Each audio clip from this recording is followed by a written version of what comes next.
Good morning children.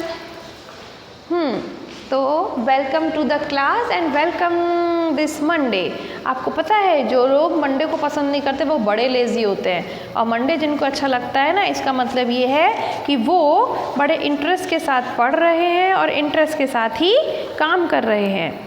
तो हमने क्या पढ़ा था, कहाँ तक पढ़ लिया था हमने शेल्टर, एनिमल शेल्टर तक पढ़ा के बारे में हम पढ़ रहे थे, एनिमल्स इन अवर लाइव्स। तो हमने पढ़ा था डोमेस्टिक एनिमल्स क्या होते हैं, वाइल्ड एनिमल्स के बारे में पढ़ा था और इंसेक्ट्स के बारे में पढ़ा था। अब हम देखेंगे कि शेल्टर क्या होता है। देखो ये कोई कॉपी में नहीं लिखेगा, मैं सिर्फ हेडिंग डाल रही हूँ, ठीक है। शेल्टर के बारे में हम पढ़ेंगे अभी।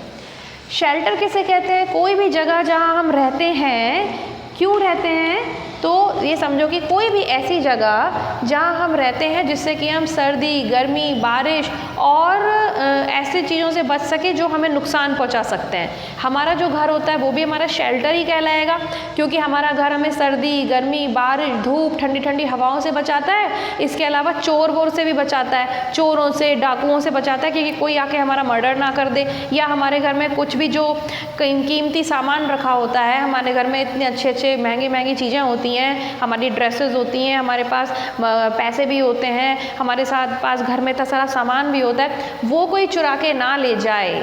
तो इससे हमें कौन सेव करता है? हमारा घर, यानी कि उसे हम कहेंगे शेल्टर। तो जैसे हमारा घर हमारा शेल्टर होता है, उसी तरीके से एनिमल्स, बर्ड्स ये भी अपना शेल्टर बनाते हैं, ठीक है ना। इनको तो और भी खतरा है, क्योंकि मान लीजिए कि कोई जानवर है, सपोज करो कि हिरण, डियर हम ले लेते हैं, ठीक है। तो उसको तो डर रहेगा ना कि कहीं शेर आके मुझे खा ना जाए, तो वो ऐसे ही तो कहीं नहीं सो जाएगा कि बस खाया पी और ऐसे ही ग्राउंड में सो गए। उसको भी तो किसी घर की ज़रूरत पड़ेगी, उसे भी सर्दी लगती है, ठंड लगती है, बारिश लगती है, गर्मी लगती है, और सबसे बड़ा रिश्ता होता है शेर का, कि भाई पता चला शेर मुझे आके खा ना जाए। तो इस तरह से सारे, अब शेर को किसी का डर होता है क्या? पर वो भी डेंस में रहता है, वो भी अपना घर बनाता है केव्स वगैरह में, ठीक है। तो वो, उसको किसी का डर नहीं है, लेकिन सर्दी, गर्मी, बारिश है तो उसको भी अपने आप को बचाना होता है। तो जो भी चीज़, जो भी जगह हमें सर्दी, गर्मी, बारिश और हमें नुकसान पहुंचाने वाले लोगों से बचाती है, उसको हम शेल्टर कहते हैं। तो जैसे कि हम घर बनाते हैं, अब हम देखेंगे कि जानवर अपना घर कैसे बनाते हैं और किस किस टाइप के घर बनाते हैं, ठीक है ना। तो देखो पेज नंबर 38 पे मैं पढ़ूंगी, आप मेरे साथ पढ़ना। Wild animals make their own shelters and live in natural shelters. अच्छा, एक बात और सोचने वाली है कि जो हमारे डोमेस्टिक एनिमल्स होते हैं, यानी कि हमारे जो पेट्स होते हैं, उनके लिए तो हम खुद ही घर बना देते हैं। जिन लोगों के घर में डॉग्स को, जिन्होंने पेट एनिमल की तरह रखा हुआ है, जो कुत्ता पालते हैं, वो अपने कुत्ते के लिए एक अच्छा सा घर बना देते हैं ना, लकड़ी से, है ना। और इसी तरीके से जो लोग चिकन पालते हैं, मुर्गियाँ वगैरह जिनके घरों में होती हैं, वो उनके लिए घर बनाते हैं, पूरा बिजनेस किया जाता है ना। इसके अलावा पैरेट अगर कोई रखता है अपने घर में तो उसके लिए भी एक छोटा सा पिंजरा, जिसे वो केज कहते हैं, वो लेकर आया जाता है। इससे काउस जो लोग पालते हैं, या घर में एक भी गाय होती है तो उसके लिए अलग से शेड बनाया जाता है, होता है ना। तो जब पेट एनिमल के लिए तो हम खुद ही अपने आप से घर बना देते हैं, लेकिन वाइल्ड एनिमल्स के लिए तो हम नहीं जाके बनाएंगे घर, और वाइल्ड एनिमल्स को तो खुद ही बनाना होता है। तो हम वही पढ़ रहे हैं। तो ये यही कह रहे हैं कि वाइल्ड एनिमल्स जो होते हैं वो अपना शेल्टर खुद बनाते हैं। They make their own shelters, own मतलब खुद ही बनाते हैं, और लिव इन नेचुरल शेल्टर्स, और या तो फिर नेचुरल शेल्टर्स में रहते हैं। अब नेचुरल शेल्टर क्या होते हैं? ऐसी जगह जो नेचुरली बनी होती है। जैसे कि हम देखते हैं ना, बर्ड्स जो होते हैं वो, या फिर जो मंकीज़ होते हैं, वो पेड़ों पे रहते हैं, वो उनका नेचुरल शेल्टर है। लेकिन रात को सोने के लिए वो भी थोड़ी सी पत्तियाँ इकट्ठी करके अपना छोटा सा नेस्ट बना लेते हैं, मंकी भी, है ना। कभी सोच सकते हो कि वो कभी कोई नेस्ट बनाना जानते हैं, वो तो सिर्फ चीज़ों को ख़राब करना जानते हैं। ऐसा लगता है कोई नेस्ट होगा उसे भी उखाड़ के फेंक देंगे, लेकिन जब उनको नींद आती ना, तो वो भी अपने लिए हर रात को थोड़ा सा ऐसा नेस्ट जैसा बना लेते हैं पत्तियों से, उसमें सो जाते हैं जाके, और सुबह उठ के फिर उसे तोड़ ताड़ के फेंक देते हैं। क्रैक होते हैं मंकी। तो चलिए, मुझे तो मंकी से सबसे ज़्यादा डर लगता है। बाकी जानवरों को तो आप भगा भी दो, पर मंकी को अगर भगाने की कोशिश करोगे तो वो आपके ऊपर वापस अटैक करेगा। अगर कभी मंकी आए तो उससे थोड़ा बचकर ही रहना, उससे कभी भी पंगे मत लेना, क्योंकि अगर आपने सोचा कि उसको हम ऐसे ही भगा देंगे बड़े स्टाइल मार के, तो वो आपके ऊपर वापस अटैक कर सकता है, समझे। इसी और हनी बीज से बच के रहना। मैंने बताया था हनी बीज का जो छत्ता होता है, मधुमक्खी का जो छत्ता होता है पेड़ों में, उसमें कभी कोई बच्चा पत्थर मत मार देना गलती से, वरना वो तुमको छोड़ेंगी नहीं। घर तक पीछा करती हैं वो, घर में आप बंद हो जाओगे तब भी घुस जाएंगी घर में, और पूरा जब तक वो काट नहीं लेती, जब तक अपना बदला नहीं ले लेती हैं ना पूरा, तब तक वो चैन से नहीं बैठती हैं। इसीलिए तो भाई निकल लो धीरे धीरे, लेकिन कभी उसके छत्ते में कोई पत्थर ना मारो। तो चलिए, birds live in nest, rabbits live in holes in the ground called borrows. वो खरगोश होते हैं वो अपने लिए इतने बड़े बड़े होल्स बना लेते हैं, ऐसे बड़े बड़े ऐसे अंदर की तरफ गड्ढे बनाते हैं, वो उसमें घुस जाते हैं ना, तो फिर कोई जानवर उसके अंदर नहीं घुस सकता, तो बच जाते हैं अपने शिकारियों से। उनको हम क्या कहते हैं? बोरोज कहते हैं।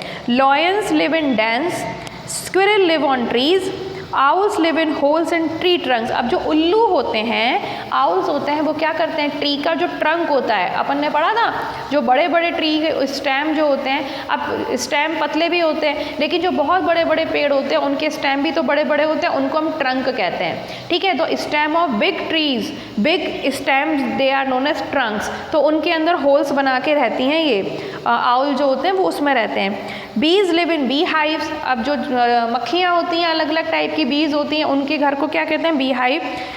और जो जो एंट्स होती हैं, चींटियाँ होती हैं, वो एंट हिल्स में रहती हैं, ठीक है। डोमेस्टिक एनिमल्स, ये सब आपको याद होना चाहिए, थोड़ा बहुत भूल भी जाओ तो कोई प्रॉब्लम नहीं है, लेकिन जो मेन होगा वो थोड़ा सा याद रखने वाली बात है। Domestic animals live in man made shelter, ये अपन ने बताया अभी।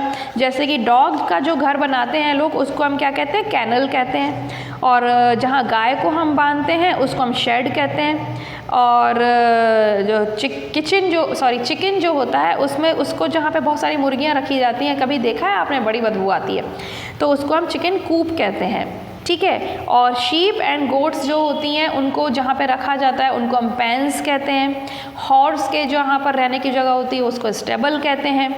और बस इतना ही है। अब ये कह रहे हैं कि which are the animals that you have already heard about. कोई बात नहीं, अब आप सोचते रहो बैठे बैठे कि आपने कौन कौन से जानवर के बारे में सुना हुआ है।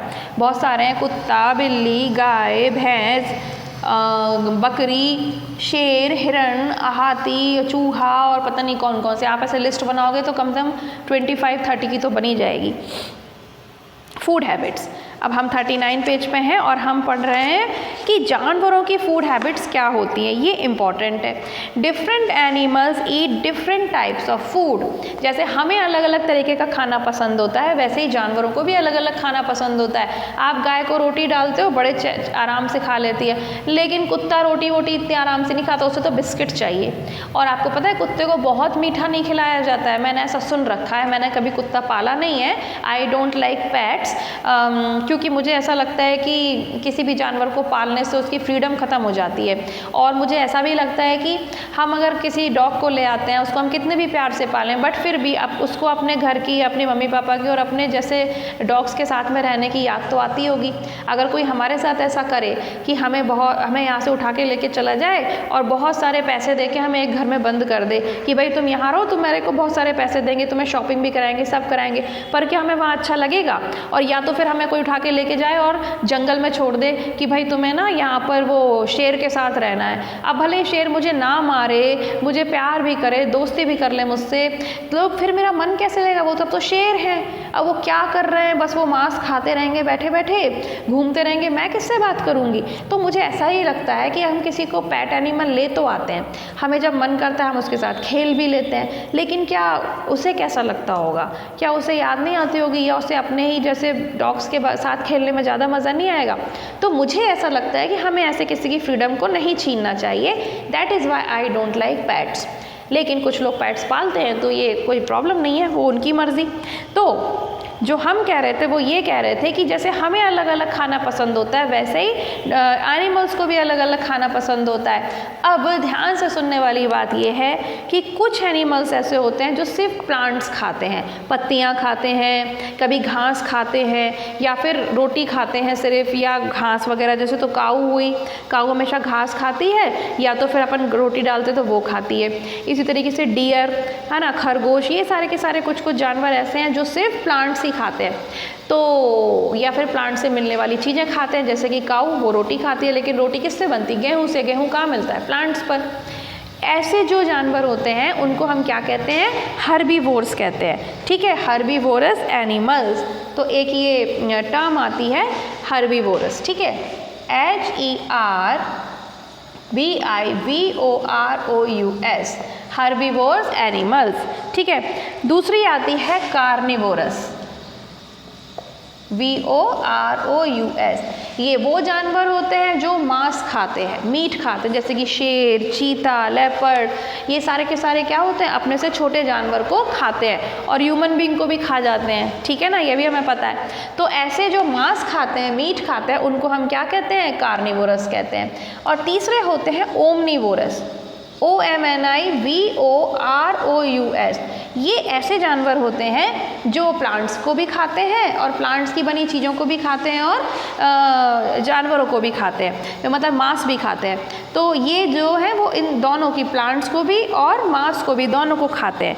और ओमनीवोरस एनिमल्स के एग्जाम्पल्स जो होते हैं, अच्छा एक और जो कुछ चीज़ें पढ़ने वाली हैं वो ये है कि हर्बीवोरस एनिमल्स जो होते हैं उनमें एक स्पेशल स्टमक होता है। ठीक है, जिनके अंदर टफ प्लांट को डाइजेस्ट करने की शक्ति होती है। जब आप बड़े होकर आगे पढ़ोगे तब आप इसको डिटेल में पढ़ोगे, लेकिन अभी इतना समझ लो कि जो हर्बीवोरस एनिमल्स होते हैं, क्योंकि पता है अपन को ऐसा लगता है कि जो प्लांट्स खाते हैं वो तो सॉफ्ट चीज़ें खाते हैं, लेकिन पूरा प्लांट इतना सॉफ्ट भी नहीं होता। ठीक है, उसको खाने के लिए भी डाइजेशन अलग तरीके का चाहिए। डाइजेस्टिव सिस्टम मतलब उसको पचाने की जो हमारी बॉडी के अंदर एक ऑर्गन होता है जो कि खाना पचाता है। ठीक है, खाना जो आपने खाया वो पच रहा है, डाइजेस्ट हो रहा है कि नहीं हो रहा है, तो उसके लिए भी एक स्पेशल डाइजेस्टिव सिस्टम चाहिए होता है जो हर्बीवोरस एनिमल्स में होता है। कार्निवोरस एनिमल के बारे में ये क्या कह रहे हैं कि इनके टीथ जो होते हैं ना बड़े शार्प होते हैं। देखो ये शेर, पेज नंबर 39 पे जो शेर दिखाया है कितनी मेहनत कर रहा है अपना मांस खाने में, तो उनके जो टीथ होते हैं बहुत शार्प होते हैं और वो फ्लैश को काटने में और खाने में और उसको फाड़ने के लिए अडेप्ट होते हैं। अडेप्ट मतलब उसके हिसाब से बने होते हैं। एडेप्टेशन के बारे में शायद हमने पहले पढ़ा है कहीं। चलिए, अच्छा इसके बाद जो ये कह रहे हैं ओमनीवोरस, तो ओमनीवोरस दोनों चीज़ें फ्लैश और प्लांट दोनों खाते हैं और इनके ग्राइंडिंग टीथ होते हैं, ये चीज़ों को चबाते बहुत अच्छे से हैं और प्लांट को चबाना, और इनके पास शार्प टीथ भी होते हैं। इनके पास दोनों तरीके के टीथ होते हैं, चबाने वाले ग्राइंडिंग टीथ भी होते हैं और चीर फाड़ करने वाले, काटने वाले शार्प टीथ भी होते हैं ताकि ये फ्लैश को खा सके। Many herbivorous animals have adapted to eat in a hurry। और अब जो इम्पोर्टेंट बात है वो ये है कि जो हर्बीवोरस एनिमल्स होते हैं जो कि प्लांट खाते हैं, आप देखना वो बहुत जल्दी जल्दी खाते हैं। कभी ध्यान देना, गाय को ध्यान देना, जब वो घास को खा रही होती है तो वो फटाफट खा के अंदर कर लेती है। अरे इतनी जल्दी उसने चबा भी लिया, ऐसा नहीं होता है। वो सबसे पहले तो जब वो, स्पेशली जब वो ग्रेजिंग कर रही हो तब देखना, या बकरी को ग्रेजिंग करते हुए देखना या भैंस को, तो वो क्या जल्दी मुंह में डालते जाएंगे और फिर बाद में बैठ के आराम से उसको चबाते रहेंगे। आपने कभी देखा है गाय भैंस हमेशा मुंह चलाती रहती है? ऐसा क्यों होता है? वो क्या होता है उनके मुंह के अंदर? एक्चुअली क्या होता है, उनका जो पेट होता है ना, उनका जो स्टमक होता है उसमें 4 कंपार्टमेंट होते हैं। ठीक है, यानी कि 4 पार्ट्स होते हैं उनके पेट के अंदर, 1 2 3 4। अब फर्स्ट पार्ट जो होता है, अब ये सब आप ना बड़े होके बहुत ज़्यादा पढ़ोगे, अभी मैं आपको उतना ही बता रही हूँ जितना आपके कोर्स में है। तो उनका जो फर्स्ट स्टमक होता है उसके अंदर उन्होंने सारा खाना फटाफट भर लिया। ठीक है, उसके बाद जब वो आराम से शांति से बैठते हैं तो इसके फर्स्ट स्टमक में से खाना जो है वो वापस माउथ में आ जाता है। ठीक है, और फिर वो आराम से च्यू करते रहते हैं, चबाते रहते हैं बैठ के आराम से। तो इस तरीके से जो होता है वो इस चीज़ को हम क्या कहते हैं? च्यूइंग ऑफ कड, CUD, कड मतलब पेज नंबर देखो, पेज नंबर 40 पे लिखा हुआ है, पढ़ के बताती हूँ। Many herbivorous animals have adapted to eat in a hurry, hurry मतलब जल्दी जल्दी, है ना, जल्दी जल्दी खाने के लिए अडेप्ट होते हैं। दे swallow their food without chewing it, वो सिर्फ अपने जो फूड को स्वेलो मतलब निगलते जाते हैं, उसको चबाते नहीं हैं, ठीक है। Then later bring the food back into their mouth and chew it in piece, उसके बाद फिर वो अपने फर्स्ट स्टमक में से जनरली जो स्टमक होता है उसमें से वापस से माउथ में लाते हैं और फिर आराम से चबा के उसको डाइजेस्ट करते हैं। तो इसीलिए जो गाय भैंस वगैरह आपने देखी होंगी सारे टाइम इनका मुंह चलता रहेगा, अरे भाई ऐसा क्या है तुम्हारे मुंह में, तो उनके मुंह में उनका वो खाना है जो वो जल्दी स्वेलो करके आ गए थे, घास फूस सब उनके पेट में से वापस मुंह में आता है। अब इसको हम क्या कहते हैं, इसको हम कहते हैं च्यूइंग ऑफ द कड, CUD। अब कड क्या कहते हैं, कड किसे कहते हैं, ये खाना जो इन्होंने फर्स्ट स्टमक में रखा होता है और फिर वो जो खाना वापस माउथ में आता है तो उसे हम कड कहते हैं। तो इस पूरा प्रोसेस जो होता है, जो गाय भैंस आराम से खाती रहती हैं, बैठ के चबाती रहती हैं, उसे हम कहते हैं च्यूइंग ऑफ द कड। और जो जानवर च्यूइंग ऑफ द कड करते हैं उन्हें हम कहते हैं रूमिनेंट्स, RUMINANTS। तो जो काऊ, बफेलो, ये सब क्या कहलाते हैं, रूमिनेंट्स कहलाते हैं, ठीक है। अब रूमिनेंट्स आपको समझ में आ गया। इसके जो और एग्जाम्पल्स हैं वो हैं cows, buffalo, deer, goat, sheep, antelope, bison and giraffes. अब आज के लिए इतना ही बहुत है, नहीं तो फिर आप थक जाओगे वीडियो देखते देखते। इसके आगे हम कल पढ़ेंगे। एक बार वापस से रीड करना, पहले वीडियो सुनो फिर पढ़ो, उसके बाद फिर जब लिखने की बारी आएगी तो हम लिखेंगे, ठीक है। अभी कोई कुछ नहीं लिखेगा कॉपी में इस चैप्टर का। चैप्टर नंबर 6 तक कंप्लीट करके रखो, बाकी चैप्टर नंबर ये तो चैप्टर नंबर 6 ही तो है, चैप्टर नंबर 5 तक कंप्लीट करके रखो। इस चैप्टर में अभी कोई कुछ नहीं लिखेगा। We will meet tomorrow, take care of yourself, bye bye.